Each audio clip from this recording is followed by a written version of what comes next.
oudsher is het hier altijd al west. Een hele actieve scene. Wordt altijd ook wel een prutte georganiseerd in Friesland.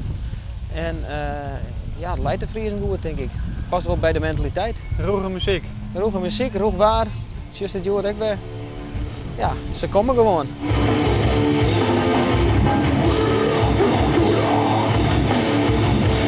Hoe belangrijk is een festivalsdag om open air voor de Friese metal? Ik vind het heel belangrijk, ja. Vooral het waterfjord is. Ik vind het wel belangrijk dat er weer goede festivals binnen. Ja. Heel veel mensen komen uit het hele land hierheen. Dus ik denk dat het Friesland als metal, ja, ik weet niet, of best wel op de kaart zet. En ja, ik denk dat het heel belangrijk is.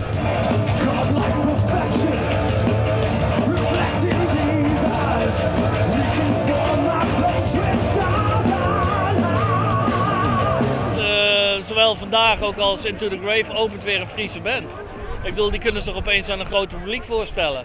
Want op Into the Grave en ook Dokkum komen niet alleen maar fans uit Friesland. Er komen ze uit heel Nederland komen ze hier naartoe. Ik heb mensen van Rotterdam hier gezien, Den Haag, Eindhoven. Uit Limburg heb ik een paar mensen die ik ken gezien. Dus komen uit het hele land komen ze hier naartoe. Dus daar wel heel belangrijk.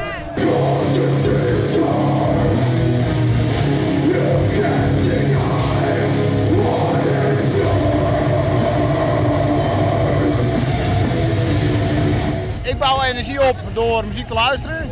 En ik raak mijn agressie kwijt door voor het podium helemaal op mijn dak te gaan. En oké, je krijgt af en toe eens een buik, maar dat gebeurt allemaal met een grote grijns op. Dus ja, het is een heel mooi verhaal, een broederschap ook.